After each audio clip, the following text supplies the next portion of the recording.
Hello everyone. I know you guys have been waiting to hear from me again. Wanted to say shout out to all of my cherry bombs and all my snake squad. I will be shouting both of you guys out. I don't care which one you choose. Drop a snake if you're a snake. And drop a cherry if you're the cherry bombs. Anyways, let's get back to it because, there's a lot going on. Last time I left off where Chris had got fired from Target. And as I just became more and more pregnant, I decided that it was time to go back home to California.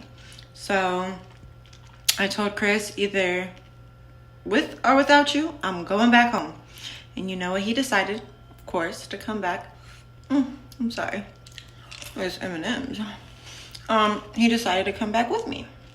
So we got on the road, got back to Cali, moved into my mother's house because, honey, the funds was low, okay? I was about to pop. Transferred my job back to the Nike in California where I was staying by and where I worked at before. And I was about to go on maternity leave, so there was really no point of going back to work for real. So, yeah, it was what it was. Can't force nobody to go make no money. So, anyways, I had my daughter on September 9th. Baby girl was born 2012, my little Virgo. And oh my gosh, labor was hell for me. I went into labor. Well, I had my week overdue appointment. One thing I can say is he was there for all the appointments, and he was there when I had her and everything. I know he probably didn't want to be, but he was. I went in on Friday for my week overdue appointment, and they decided to keep me and induce me. And that was Friday. And then that was like Friday morning. My appointment was like 9 a.m.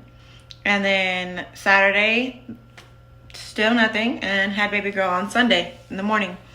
And he was there the whole time. He did not want to cut her umbilical cord because I'm pretty sure he was like, ugh, what the fuck is all this shit? Nasty.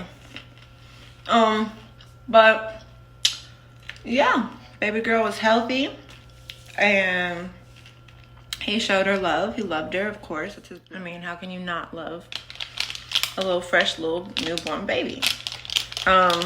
So we went back home and everything was okay. Once I healed and got my mental state back, pregnancy kind of jumbles you up a little bit. But once I got back right, I just kind of felt like I was taking care of two kids. And, having a child, especially your first one, I feel like it changes you a little bit. You're able to see things differently. You're not putting yourself first no more. It's not about you no more. It's about the child. And I just felt like it wasn't about my child to him. It was still about basketball. Basketball was still important. And going to play in these games and spend this money on these tournaments and things was just not my idea of being a parent. So I had already started growing apart from him. But I didn't have my dad around like I wish I could have. So I feel like a part of me just stuck it out a little longer than I should have because I wanted my daughter to have a dad and I didn't want her to feel that feeling that I felt. But it kind of started getting weird.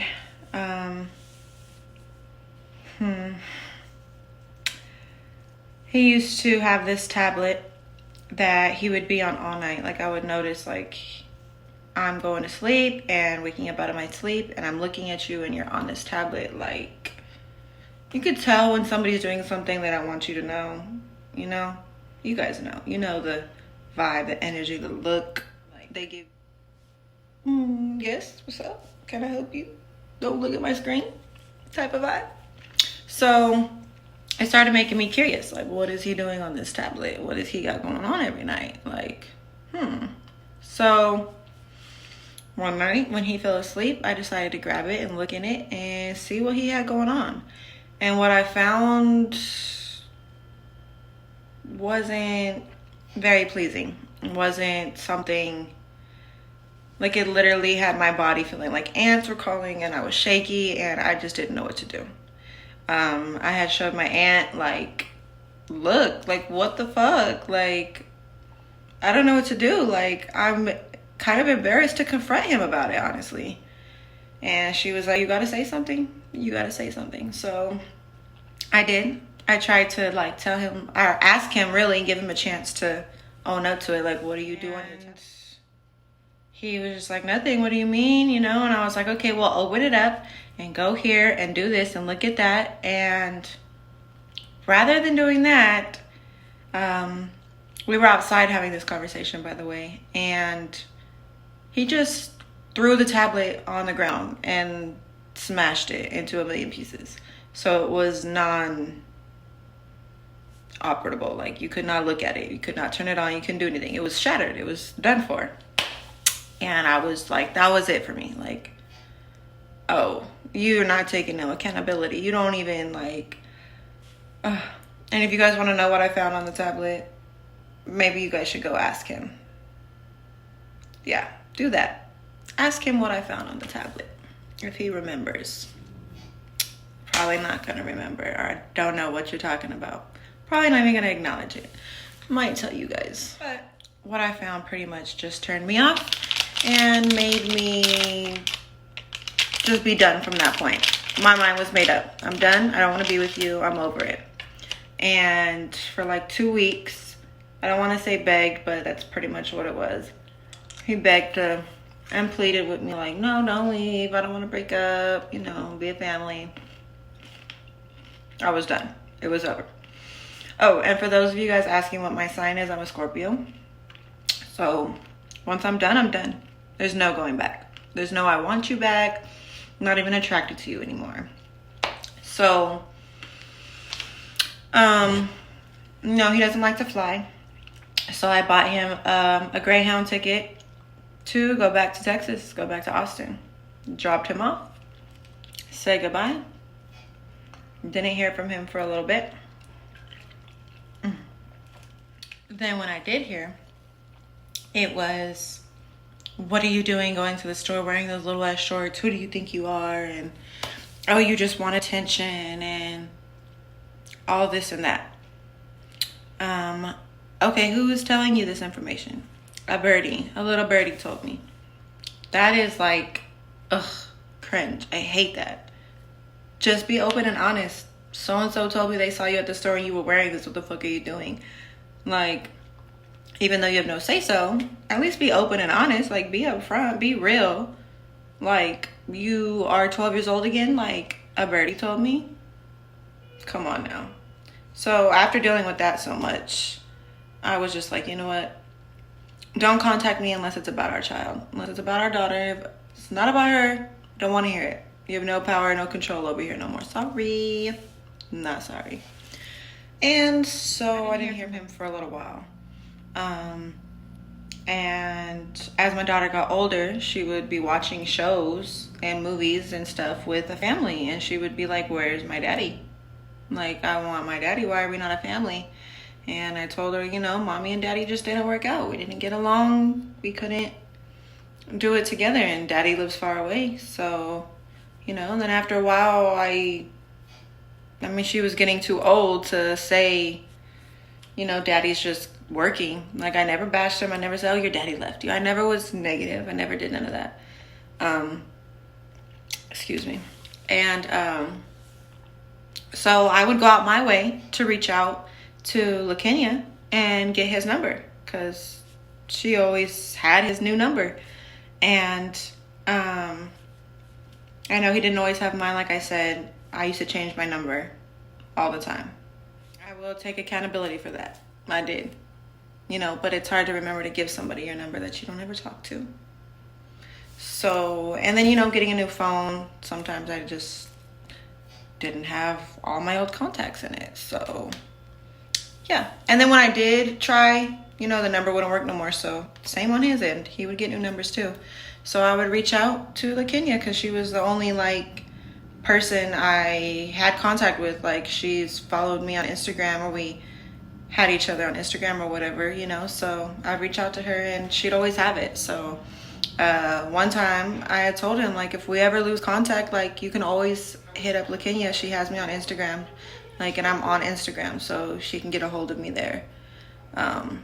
But I guess that went over his head because I think he maybe reached out to her once to ask for my number. I'm not sure. I'd have to go back and read my messages between me and her. But yeah. And his communication with her wouldn't be consistent. He would talk to her for a couple months maybe, and then go MIA for 7 months. He talked to her only a little bit, and I would always try to reach out to have contact. And then when he'd go MIA, I'm not thinking about sending you my new number if I change it. And I don't think that's fair to my daughter that you're in and out her life like that. She should be able to talk to you whenever she wants to, and you should want to be in her life and be concerned about her and talk to her. I wasn't asking you for money. I wasn't asking you for anything, but just to be having communication with our daughter. And he couldn't be consistent at doing that. So eventually I got tired of my daughter being let down in that type of way. So I just told him, you're gonna have to be more consistent with her, because it's a sad thing to see your daughter be happy to talk to him and then him not answer or not call her no more, So one of the last times she started asking about him, I told her I would try to get in contact with him, and I did. And I told him he had to talk to me for a month straight, about her, contacting me, hey, how is she? What is she doing? Before I just let him just talk to her, to show me that this time he's going to be consistent in her life, because that's not fair to me or fair to her to have to explain to her, why daddy's in and out. So he did that. He talked to me. He was contacting me for a month straight, every other day or so, how is she doing? What's Steph doing? And all that. And it was good. So I was okay, you know what? You can talk to her now. He talked to her for a week and then went MIA again. That's just not cool. So, I don't remember exactly how we had got contact again. Pretty sure maybe he reached out, maybe I did, I'm not sure. But I was already kind of thinking of moving to Texas at this time. And he had asked me, do you ever see us again? You think we could ever be a family? And I told him no. That's just not possible. I'm not attracted to you that way no more. I'm sorry, but that's the past. It's not. And he was just oh, okay, whatever. And he was super supportive and telling me I've been doing a good job and I'm a good mom and all these things, And then I move out to Texas a year later, maybe 10 months later. I'm not sure exactly how long it was after that, but it wasn't no 2 years. It was a year maybe after that. And when I got out here, I told him, I'm out here if you want to see her. And he was just oh, I don't have a car, so I can't really come. I'm gonna try to work something out if you could meet me. So I was okay. So the first time I met him, I don't remember where exactly it was. I met him, and it was her first time seeing him, because when he left, she was 6 months, 7 months, so she doesn't really remember. And she just cried. She was kind of scared. She didn't know how to handle it, and she eventually calmed down and, warmed up a little bit, and she went with him. And when I got her back, she was calling me. She had her phone, so she would FaceTime me and call me and let me know what was going on. And I had no idea that he lived with Jazz, or he had a girlfriend, or she had kids, or none of this. He didn't tell me any of this. Like, the way he made it seem to me was it was just him in his apartment, and it was just going to be them two spending time together. Like, that's what I thought it was. If I would have known, I probably wouldn't have let her go. And that's probably why he didn't tell me.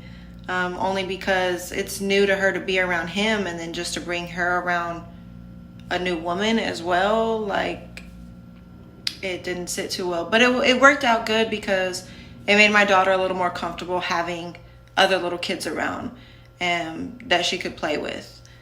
And even excited to be there for him. She was more happy to have friends to play with. You know, we just moved out to Texas, so she didn't have no friends. But